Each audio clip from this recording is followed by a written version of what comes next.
Hello everyone, welcome to Mobis classes. आज हम लोग अपना नेक्स्ट पार्ट देखने जा रहे हैं जिसमें हम लोग नील्स बोर की थ्योरी के बारे में जानेंगे। लास्ट वीडियो जो हम लोगों ने कवर अप किया था उसके बारे में हम लोगों ने पढ़ा था कि रदरफोर्ड के एटॉमिक मॉडल के बारे में, उनके ड्रॉबैक्स के बारे में और न्यूट्रॉन का खोज कैसे न्यूक्लियस का खोज कैसे हुआ उसके बारे में। ठीक है, तो इन चीज़ों के बारे में हम लोगों ने पढ़ा। तो इसमें हम लोगों ने रदरफोर्ड के द्वारा जो एटॉमिक मॉडल दिया गया था तो उसका कुछ डिमेरिट्स या उसका ड्रॉबैक्स निकल गया था। मतलब उन्होंने क्या किया था कि एटम के स्टेबिलिटी के बारे में उन्होंने कुछ बताया नहीं कि एटम स्टेबल भी होगा।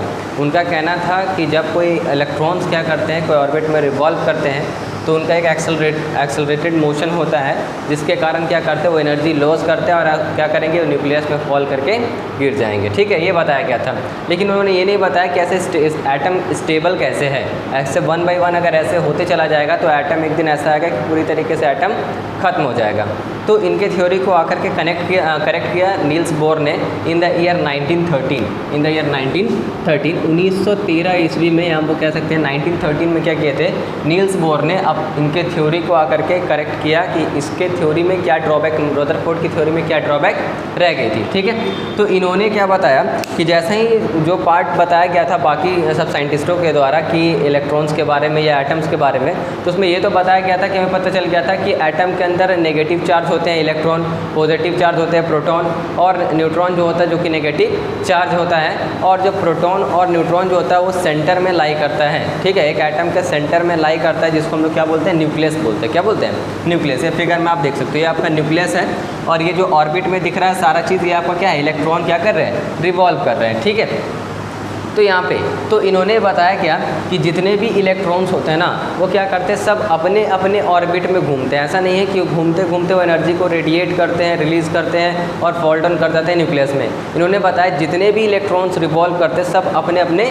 ऑर्बिट्स में करते हैं। ठीक है, जिसको हम लोग एनर्जी सेल्स कहते हैं या एनर्जी लेवल भी कहते हैं। ये राउंड वाला जो सर्कुलर पाथ दिख रहा है ना आपको, इसको हम लोग क्या बोलते हैं, एनर्जी लेवल, या इसको हम लोग क्या बोलते हैं कि एनर्जी सेल्स भी कहते हैं, या इसको आप ऑर्बिट भी कहोगे। ठीक है, तो आप ऐसे कहोगे the circular path in which an electron revolve is called energy level और एनर्जी सेल्स। ठीक है, तो ये समझ में आया। और उन्होंने ये भी बताया कि जितने भी सेल्स, जो इलेक्ट्रॉन्स जो होते हैं सब पर्टिकुलर सेल्स में, सबका अपना अपना क्या होता है, एनर्जी होता है। कहने का मतलब जो इलेक्ट्रॉन, जो ऑर्बिट, यानी कि जो ऑर्बिट आपका इलेक्ट्रॉन, या बोल सकते हैं जो इलेक्ट्रॉन न्यूक्लियस के ज़्यादा करीब होगा तो उसमें जो एनर्जी लेवल होगा वो क्या होगा, कम होगा। क्या होगा, कम होगा। और जो दूर वाले होंगे इसमें एनर्जी लेवल थोड़ा क्या होगा, ज़्यादा होगा, जिसके कारण वो अच्छी तरीके से उसमें रिवॉल्व कर पाते हैं। और ये यहाँ पे भी ये एक्सेलरेटेड मोशन में होते हैं, तो ये यहाँ पे ये अपना क्या करते हैं, एनर्जी लॉस करने का रीज़न ये है कि ये इसलिए लॉस नहीं करते एनर्जी को क्योंकि सारे इलेक्ट्रॉन्स अपने एनर्जी लेवल में घूम रहे हैं। और मैंने बताया सारे ऑर्बिट का अपना अपना क्या होता है, एनर्जी होता है। ठीक है, और नज़दीक वाले का कम एनर्जी होगा, दूर वाले का ज़्यादा, और उससे दूर वाले का ज़्यादा, और सबसे दूर वाले का सबसे ज़्यादा। तो अगर इलेक्ट्रॉन्स एक ऑर्बिट से दूसरे ऑर्बिट में जंप करता है, मतलब higher level to lower level या lower level to higher level, तो उस केस में क्या होगा कि एनर्जी क्या करेगा, वो लॉस करेगा और गेन करेगा। अगर वो एक ही ऑर्बिट में चारों तरफ क्या कर रहा है, रिवॉल्व कर रहा है, राउंड कर रहा है, तो वहाँ पे वो क्या करता है, वो एनर्जी को लूज़ नहीं करता है या एनर्जी रेडिएट नहीं करता है। तो ये समझना था। तो ये क्या हुआ था, रदरफोर्ड को ये चीज़ समझ में नहीं आई थी और उन्होंने ये इस थ्योरी को दिया था। तो हम चलते हैं नील्स बोर का जो थ्योरी और कुछ पॉइंट्स है जो कि मैं आपको जल्दी से समझा देता हूँ ताकि फिर वीडियो को हम लोग जल्दी से एंड करेंगे। ठीक है, देखिए, तो फर्स्ट पॉइंट में यहाँ पे दे रखा है कि जो एटम होता है वो बना होता है 3 चीज़ से। ठीक है, आपका 3 पार्टिकल, सब एटॉमिक पार्टिकल से बना होता है, इलेक्ट्रॉन, प्रोटॉन और न्यूट्रॉन। यहाँ पे इलेक्ट्रॉन्स को हम लोग बोलते हैं क्या, नेगेटिव चार्ज, प्रोटॉन को बोलते हैं पॉजिटिव चार्ज और न्यूट्रॉन को बोलते हैं न्यूट्रल। मतलब इसमें नो चार्ज होता है। क्या होता है, नो चार्ज। आप ऐसे लिख सकते हो, नो चार्ज। ठीक है, ये समझ में आया। जो प्रोटॉन और न्यूट्रॉन जो होते हैं वो क्या होते हैं, वो सेंटर ऑफ एटम में क्या होते हैं, लोकेटेड होते हैं, जिसको हम लोग क्या बोलते हैं, न्यूक्लियस। और एक एटम का जो मास जो लाई करता है ना, बिल्कुल उसके न्यूक्लियस पे डिपेंड करता है, क्योंकि the number of proton and plus the number of neutron decides the mass of A nucleus. एक एटम का जो मास होता है वो उसके प्रोटॉन्स, कितने प्रोटॉन्स उसमें मौजूद हैं, कितने न्यूट्रॉन्स मौजूद हैं, उसके बेसिस पे होता है।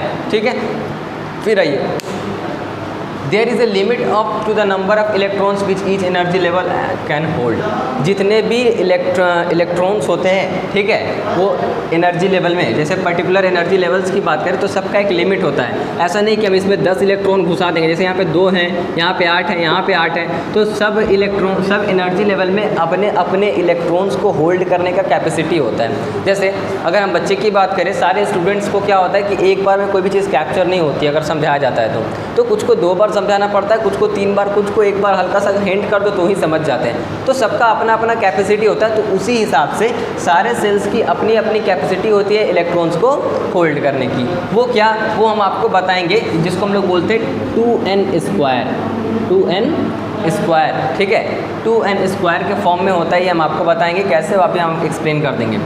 The electrons revolve around the nucleus in a fix circular path called energy level or shells, ये जिसको हम लोग ऑर्बिट बोले। मैंने बताया कि जब इलेक्ट्रॉन्स क्या करेंगे, जिस ऑर्बिट में वो क्या करेंगे, रिवॉल्व करेंगे, ठीक है, जिस ऑर्बिट में वो रिवॉल्व करेंगे उसको हम लोग क्या बोलते हैं, एनर्जी लेवल और एनर्जी सेल्स। ये वाले सारे जो आपको देख रहे हैं ना, ये सारे आपके जो सर्कुलर पाथ है इसको हम लोग क्या बोलते हैं, एनर्जी लेवल और एनर्जी सेल्स, ठीक है। फिर उसके बाद देखिएगा, each energy level is related with a fixed amount of energy. मैंने बताया कि सारे ऑर्बिट या सारे एनर्जी लेवल में क्या होता है, फिक्स्ड अमाउंट ऑफ एनर्जी होता है। जैसा कि जो नज़दीक वाले में होंगे उसमें कम एनर्जी होगा, दूर वाले में उसमें ज़्यादा, और सबसे दूर वाले में सबसे ज़्यादा।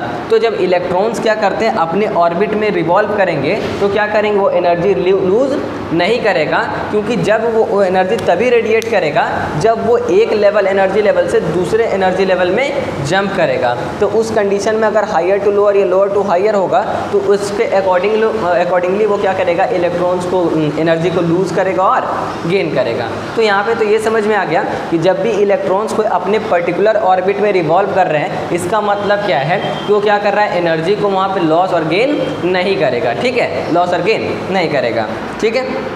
उसके बाद लास्ट पॉइंट दिया हुआ है, लास्ट जो थ्योरी इनका दिया था कि there is no change in the energy of electrons as long as they revolving in the same energy level.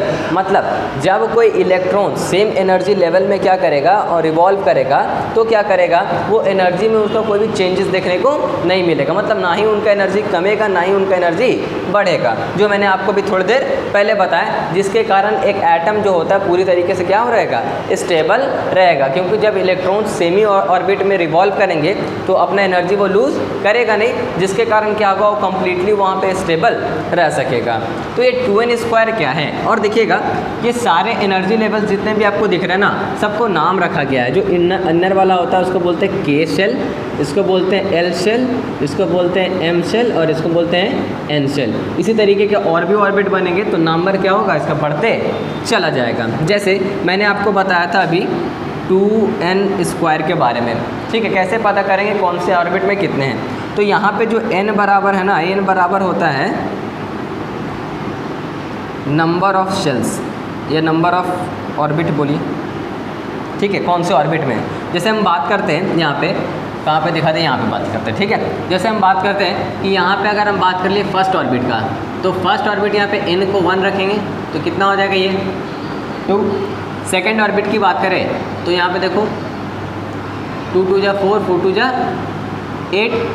Third orbit की बात करें तो 2n का वैल्यू सिर्फ चेंज कर रहे हैं, n बराबर और नंबर ऑफ ऑर्बिट शेल्स, तो फर्स्ट ऑर्बिट, सेकंड ऑर्बिट और थर्ड ऑर्बिट। थर्ड ऑर्बिट में कितना रहेगा, n का स्क्वायर, मतलब 3 का स्क्वायर, तो कितना हो जा रहा है, 3 2 का स्क्वायर 9, 9 2 18, ठीक है। उसी तरीके से देखो ऐसे करके आप कर लोगे आगे, ठीक है। 4 का स्क्वायर 16, 16 2 32, और ये सो ऑन, इस तरीके से चलते चला जाएगा। तो हमें तो ये पता चला कि सारे ऑर्बिट में क्या होता है, इलेक्ट्रॉन्स की कैपेसिटी आपको पता चल गई। इसी में इनर वाले में 2, मिडिल वाले में 8, फिर 18, फिर 32, ठीक है। तो यहाँ पे अगर हम जब आप इलेक्ट्रॉनिक कॉन्फ़िगरेशन पढ़ोगे तो आपको पता चलेगा कि किस में कितना इलेक्ट्रॉन्स रहता है। जैसे हम यहाँ पे अगर ये स्क्रीन विजिबल होगा तो यहाँ पे मैं आपको कुछ लिख करके दिखाना चाहूँगा, वो आप देखोगे। जैसे हम सोडियम की बात करें, सोडियम का एटॉमिक नंबर होता है कितना, 11। कितना होता है, 11। तो इसका अगर हम इलेक्ट्रॉनिक कॉन्फ़िगरेशन निकालेंगे तो कैसे निकालेंगे, अब मैंने बताया कि इनर में कितने होते हैं, 2, मिडिल में 8। अब बोलिएगा सर अब तो बचा ही नहीं, अब क्या डालेंगे, 8 2 10 तो हो गया, तो एक और मेरा बचा है 11 है ना, तो लास्ट ऑर्बिट में क्या होता है 1, क्या होता है 1। और इसका अगर हम इलेक्ट्रॉनिक कॉन्फ़िगरेशन दिखाना चाहें तो इसका आप कहाँ पे हम दिखा सकते हैं, जैसे आपको थोड़ा सा फिगर चलिए यहाँ पे बना लेते हैं, ठीक है। देखो